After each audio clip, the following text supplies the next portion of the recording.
I'm going to be answering your assumptions about me. Honestly, I don't even know. Okay, this one made me laugh. First of all, no. Oh my god, this is juicy. This is honestly embarrassing. Ugh. How do you know?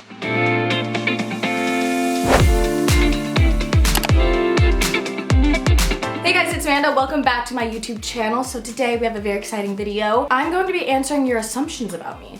I know so many people have done this type of video. I thought that it would be really fun because you guys haven't seen me in a long time, and all these questions came from you guys that follow me on Instagram at Amanda Steele if you want to follow me. Also, the new direction of my content is like really different. You guys are finally seeing parts of me that I didn't share before, so this is juicy. You guys set pretty funny assumptions, so this is gonna be great. Let's just get right into it. Where do we start? This first one says, you want to quit YouTube and just become a model. To be honest, I don't really like modeling that much. It was definitely something that I wanted to try out and I really wanted to do before, but currently right now, when the opportunities come and it makes sense, like I would love to do that, but I also like to act. And I have my clothing brand. But addressing the whole YouTube part of it, that I want to quit YouTube. I don't want to ever quit YouTube, and I feel like if I was going to, I would have by now because I've been doing it for 11 years, guys.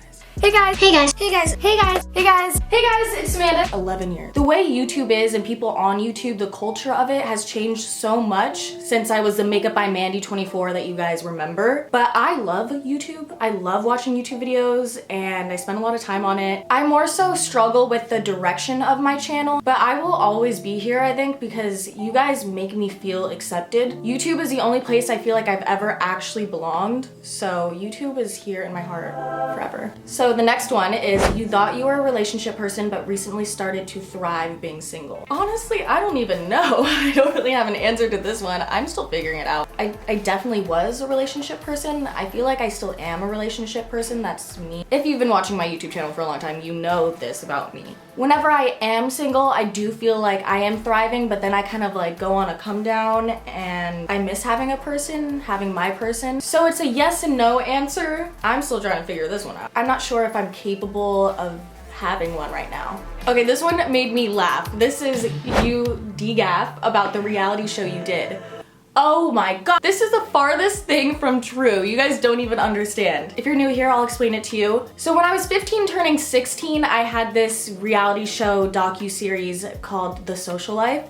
I never thought it would turn into this. It basically followed me and my life and my friends, and it all led up to my sweet 16. Let me explain why this assumption is so wrong. I love The Social Life with everything. This is like maybe one of my most prized possessions of the things I've accomplished in my career. To be honest, this is honestly embarrassing. My sister's a huge character in the series. When we meet someone new and we like make a new friend, every time we make them sit down and watch all these episodes of The Social Life with us. The reason why it ended was there was some sort of like falling out and drama with my friends in that group towards the very end. A little tea spillage here. The last episode on my 16th birthday, like me and the crew were not cool, but because it was all leading up to the Sweet 16, the people that I had issues with still had to come and like be a part of the show on my birthday because we had to wrap it all up. That made it difficult to do a season 2 because we weren't really friends. It was just like hard to like jump into a next season when there was drama going on. I'm cool with everyone on that show now. I had actually met with the producer to be like, let's do season 2, but it's different. Let's figure out how we can use the new friends I have and follow this kind of lifestyle. But living in LA and then starting to get in a relationship and then you stop kind of hanging out with your friends, it was just hard to structure something, so it never ended up happening. So this is an interesting one and it's valid. So this person said, is it true that you're really bitchy sometimes? This is one of the assumptions that I got kind of a lot of, or like ones that are similar, like are you standoffish, that you come off this way but you're actually another way. I have awful social anxiety. I will admit that my personality comes off kind of mean to some people, and sometimes when I don't mean it at all, I just feel uncomfortable. I feel like I'm like a spider. They say like spiders are more afraid of us than we are of them. That's kind of what goes on in my life and when I'm around new people. If I meet someone new and they come up to me and they are super outgoing and they're talking to me, then I will be so open and nice. There's so many people out there that know that only of me. But a lot of times, since people have already seen me online before, they have an idea of who I will be or who I am before they meet me. So when they meet me and maybe I'm shy and I'm not talking so much, or like I'm having social anxiety and I don't know how to speak and I'm kind of like, I'm standoffish, it does often get taken in a wrong way. And I've just dealt with this like so long. I mean, come on, like I grew up on the internet. Like I don't know how to really communicate very well with people in real life. It's horrible. And I'll be honest, it is something that I'm insecure about because I don't want to come off as mean. I don't want people to think that I'm some way that I'm not, because I really love everyone and I would love to be friends with anyone that is kind to me. So the mixture of my outside looking confident and put together and outgoing online, but then nervous and shy and quiet in person, could make some people perceive me as like mean or stuck up. I have been on YouTube since I was 10 and been judged by people so much that it's just natural for me to first think people are judging me and not liking me and thinking bad things about me. I assumed that you are sexually fluid or bi. So this is one that I got a lot. Since I grew up on YouTube, on the internet, in Southern California as a Gen Zer, there really is no part in my brain that would ever think of gay as bad. Like I'm just so accepting, and I definitely have questioned myself. I don't know if this is offensive, but I was just like down to explore my sexuality, and I'm like, girls are beautiful. Like maybe I could be attracted to a girl. I feel like I should at least experience something like that with a girl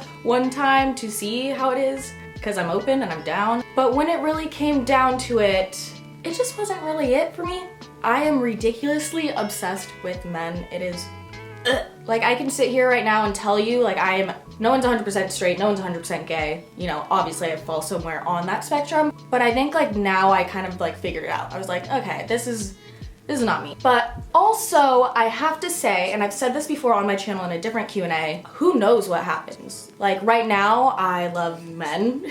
Who knows, maybe I will meet a woman or meet someone non-binary that I fall in love with. Basically, I just don't really like labels. I think it's not necessary unless it helps you feel more comfortable with yourself. Oh my god, Nick was your fave Joe bro. How do you know? I was in love with Nick Jonas. I love the Jonas Brothers. I have vivid memories of laying on my bedroom floor, staring up at my Nick Jonas poster and just daydreaming about him. Like, oh, he's so beautiful, like planning out scenarios of where we would meet. That's so funny that someone would assume that. So the fact that I was so young, like daydreaming about, I'm gonna marry Nick Jonas. A friend of mine that is, you know, pretty famous, threw her birthday party at a club in Paris during New York Fashion Week. In Paris during New York Fashion Week. Good job, Amanda. And the Jonas Brothers were there. Like, I wasn't obsessed with them at this time, but I was like, wow, life is crazy. Growing up, you'll think, okay, but for real, like, am I ever actually going to get the chance to meet them? Is it even really a possibility, like, I can marry them? That was close. Like, that got close. Manifestation, guys. Manifestation. This one says, you only have skinny/model friends. Let me tell you something. First of all, no. No. Actually, the opposite is true. Another reason why I didn't really like modeling that much too is that I never felt like I fit in with the other models, the other model girls. I tried it out and it's just not my vibe. I definitely do have model friends that I love and are super cool, but definitely no, I do not just have skinny model friends. I'll flash my friend group right now for reference, and then other than that, it's just guys. Like, I have guy friends, which honestly are models.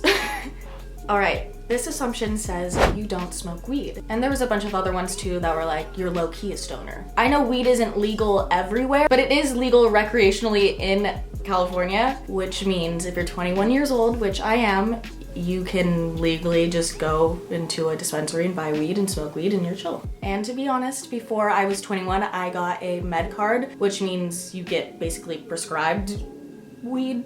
I feel like I go through phases of liking weed and just absolutely hating it. I have definitely gone through a phase where I would smoke weed a lot, and then I would go through a phase where I would not touch it. It would be the worst thing ever to me.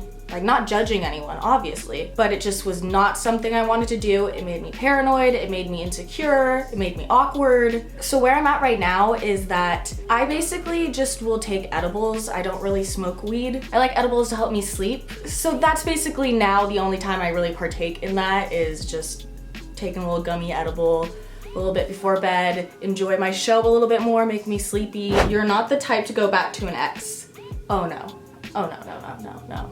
I honestly feel like that could change in the future, the way that I see relationships now. I see how you can still love someone and not be with them. I feel like in the future I could have a relationship where I'm on and then off, then on with an ex. But I'm very heavy on if you embarrass me, if you make me look stupid, if the breakup is really bad and I feel disrespected, then that's it. Like, that's it. And I am a relationship person, so when I am in a relationship, I am like fully about them. I will honestly stay in these relationships longer than I should. I will be very unhappy and still be with them. So for me, when that finally does end, it's usually like, I'm out now, you know? There's no reason to go back there. The relationship ended for a reason and we leave it at that. This one says, you date emotional men. I don't know how to explain this, I've just gotten a vibe. 2 out of 3 of my relationships, these guys have been Virgos, which I feel like it doesn't make sense as a Leo.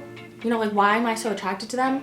But I feel like they are more in touch with their emotions. It's not expressed, but they feel and they think a lot, so that could be kind of emotional. I feel like a super emotional guy, like, say a Cancer, I don't see that making sense with me, how I am, because I'm not a very openly emotional person. But you are kind of right, because I like when the men are emotional. They can do it for us. All right, so I answered so many of these assumptions. Let me know which things are shocking to you and what kind of videos you want to see from me next down below. Please, I'm really struggling with, you know, what do you guys really want to see? If it's not exciting and engaging with you, then it's just not the reason why I'm doing it. So I hope you guys enjoyed this video and thank you so much for watching. Bye.